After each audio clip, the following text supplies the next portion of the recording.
figur-figur nasional seperti Ibu Puan Maharani, Pak Hidayat Nur Wahid, Mbak Yeni Wahid, Airlangga Hartarto, Pak Muhaimin Iskandar, termasuk Sandiaga Uno itu masuk di dalam pertimbangan Pak Anies.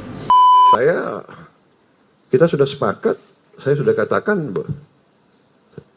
mereka dukung saya karena sesuatu, saya juga terima kasih dan saya juga hormati mereka. Semua keputusan yang menentukan saya akan diskusikan. Dan soal Wapres ya kita akan diskusikan bersama, tapi Anda harus tahu kalau mereka dukung saya sebagai capres ya mereka yang sangat akan menentukan siapa Wapres, kan begitu.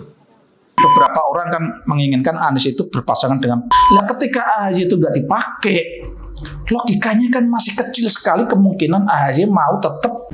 Ini hanya opini arus bawah, opini dari masyarakat kebanyakan. Opini hanyalah sudut pandang. Assalamualaikum warahmatullahi wabarakatuh. Salam sejahtera untuk kita semua.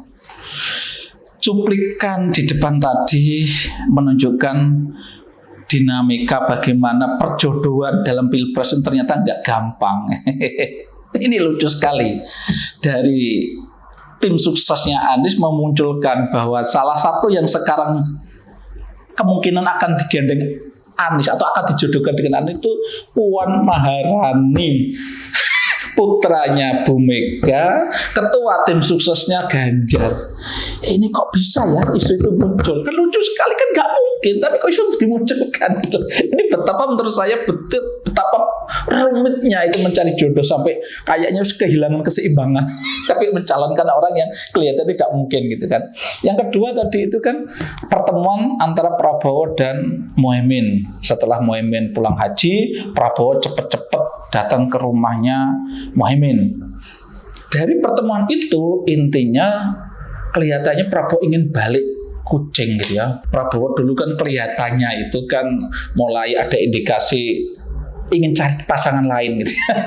Muhaimin yang sudah lama-lama pacarannya, sudah lama-lama membuat perjanjian seia sekata itu sehidup semati itu kan kelihatannya mau dikhianati. Kelihatannya Prabowo itu mulai lirik-lirik calon lain dan kelihatannya calon lain itu kelihatannya itu ada yang mengatakan Gibran yang ingin akan dicari itu. Karena apa? Memang kelihatannya itu kan ada survei bahwa siapapun calon presiden yang didukung Jokowi itu kemungkinan menangnya besar. Kelihatannya Prabowo ingin merebut ini. Bagaimana agar Jokowi itu tidak lagi mendukung Ganjar tapi cenderung ke dia. Kan memang banyak wacana mengatakan bahwa Jokowi itu kan masih mendukung dua-duanya itu ya, antara Ganjar dan Prabowo. Prabowo ingin merebut itu kelihatannya dengan mencoba mendekati Gibran. Tapi kelihatannya kan Gibran tidak mau. Maka kelihatannya karena Gibran sudah tidak ada tanda-tanda bersedia itu balik kunci ke Muhaimin. Karena kalau Muhaimin ini tidak cepat-cepat dipegang, sudah ada indikasi, sudah ada sinyal, sudah ada ancaman Muhaimin akan segera ketemu Bu Mega. Kan sebelumnya sudah dikatakan pulang haji kemungkinan Caimin akan segera ketemu Bu Mega kan gitu. Nah ini kalau sampai ketemu Bu Mega dan akhirnya deal di situ, Prabowo kan dapat kelihatan sebelum itu kedahuluan Prabowo balik kucing katanya. Oke. Tapi intinya begini. Kalau kita melihat itu intinya memang tadi saya katakan menjodohkan calon-calon ini memang kelihatannya tidak gampang, tapi sangat rumit. Dan yang paling rumit itu kelihatannya itu Anies. Jadi begini, kalau saya membuat perumpamaan ya. Kalau Ganjar itu kan perumpamaannya dia tuh laki-laki yang sudah mapan, gitu kan. Orang tuanya juga kelihatannya berada. Itu kan PDIP itu kan mampu menyalonkan sendiri, berarti berada. Maka Ganjar itu posisinya itu paling enak. Dia itu ditaksir banyak cewek. Kalau sekarang itu belum jelas wakilnya atau belum jelas calonnya itu hanya persoalan teknis. Artinya apa? Yang mau banyak, tinggal sekarang tergantung ibunya. Bu Mega milih yang mana kan gitu. Jadi persoalan Ganjar sangat sederhana karena sekarang tinggal menunggu ibunya mengambil keputusan milih calon mantu yang mana gitu lah. Prabowo tadi sudah saya katakan kelihatannya sudah agak sedikit mendekati selesai. Karena apa? Prabowo yang mencoba berpetualangan tadi mencoba cari calon lain dan kelihatannya agak mentok, kembali kucing gitu kan.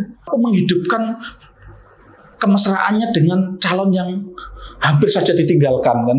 Nah, kelihatannya sekarang mesra lagi dengan Muhaimin, dan kelihatannya Prabowo tadi mengatakan soal calon wakil presiden diserahkan PKB. Nah, kalau calon PKB berarti kan kemungkinan besar ya sudah, berarti Muhaimin nanti akan jadi wakil Prabowo. Kemarin memang sempat PAN akan mengajukan Erik ya, menyodorkan Erik mau koalisi dengan Prabowo, tapi kepengen Erik jadi wakil gitu kan. Cuma persoalannya terus diserang kan, PKB menggugat.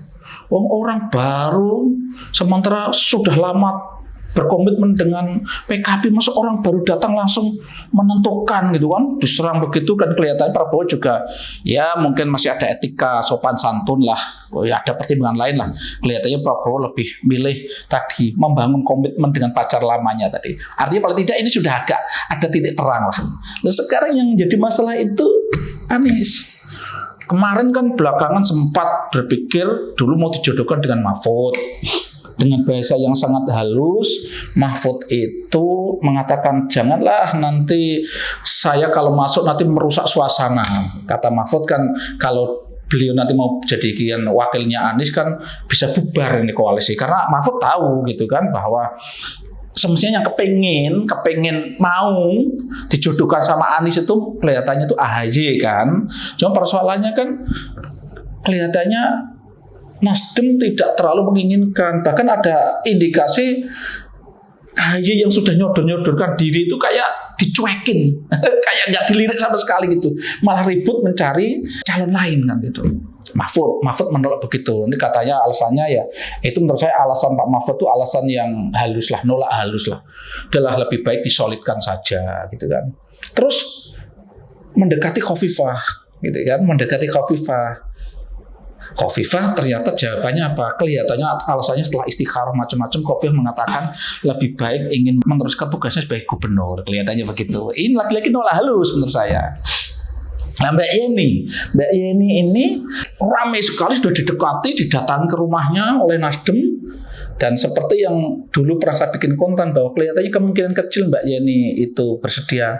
Dan sekarang itu apa yang saya sampaikan itu kelihatannya mulai terbukti, mulai ada indikasi yang memang menunjukkan Mbak Yeni itu menolak. Apa? Pertama, ketika nama Mbak Yeni itu mulai muncul gitu ya, mulai banyak diperbincangkan, Mbak Yeni malah mengupload, malah memunculkan foto dia bersama AHY. Ini sama saja kan istilahnya gini, ini loh, saya kepengen sama kamu, ini loh, kenapa kamu naksir aku, gitu. Seperti itu. Ngapain? Ini ada yang mau kok kamu naksir aku, kan sama begitu kan? Terus kemarin ketika di Jogja Mbak Yeni mengatakan bahwa dia memang tidak menolak secara langsung, tapi mengatakan bahwa dalam berpolitik harusnya orang itu berpegang pada nilai, dan Mbak Yeni mengatakan saya termasuk orang yang berpegang pada nilai, dan nilai yang saya pegang adalah nilai keluarga saya.